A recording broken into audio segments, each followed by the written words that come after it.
Everything I am, everything I've ever achieved, everything I dare to do was because of Jonathan's friendship.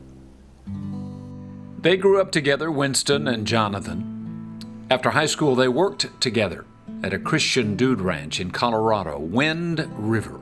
We were friends before we went to Wind River, and that we were brothers after we left. It kind of knitted us together in our friendship.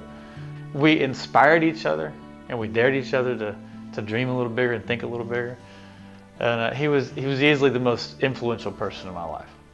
There were other adventures always together, Nashville working on movies in Shreveport, then the cancer. He went from being a relatively healthy 29-year-old young man to being at MD Anderson in Houston, and they said, you have stage 4 cancer.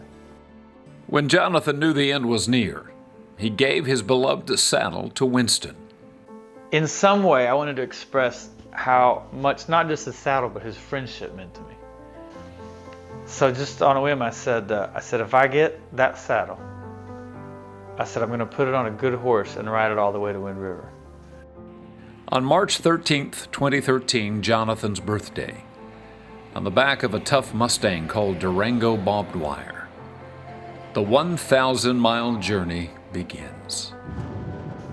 The morning we left, it was below freezing at sunup. 3 days later, 3 or 4 days later, it was 90 degrees. And then we had a storm.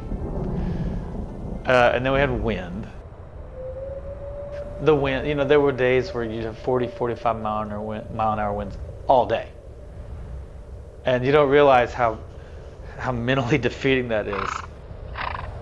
Because there were days when you're just tired and beat up and hungry, and you don't have time to stop and eat, and you can't find a place to camp, and mentally, even spiritually, those days would wear on you.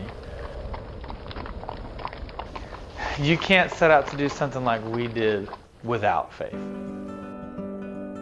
The belief that every day you'd be safe, every day you'd have what you need, and every day you'd get where you were going.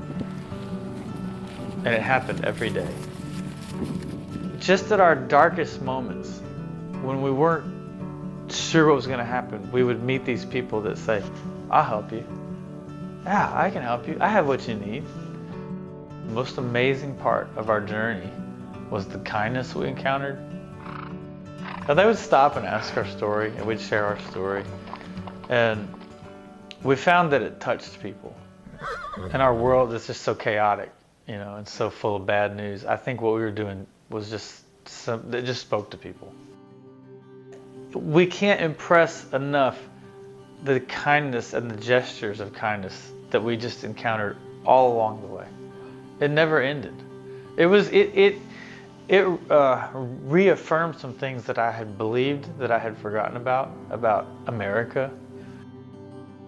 We believed Jonathan was with us when we left, and we had people praying for us. And there's a lot of talk about whether or not prayer works, but we had the moments where the people would come at the exact time, and we would say, we're being watched out for. Finally, on a bright blue spring morning, 67 days later, a tired old Mustang and a determined friend ended their journey for Jonathan. That was just the most jubilant moment I've maybe ever experienced.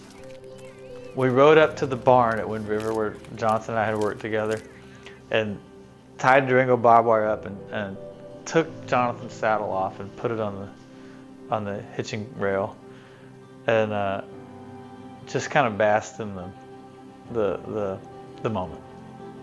It was amazing. Maybe as a last way of tipping my hat to him, I was able to set off on a 1,000-mile journey on horseback, just to show him that I had learned what he was trying to show me.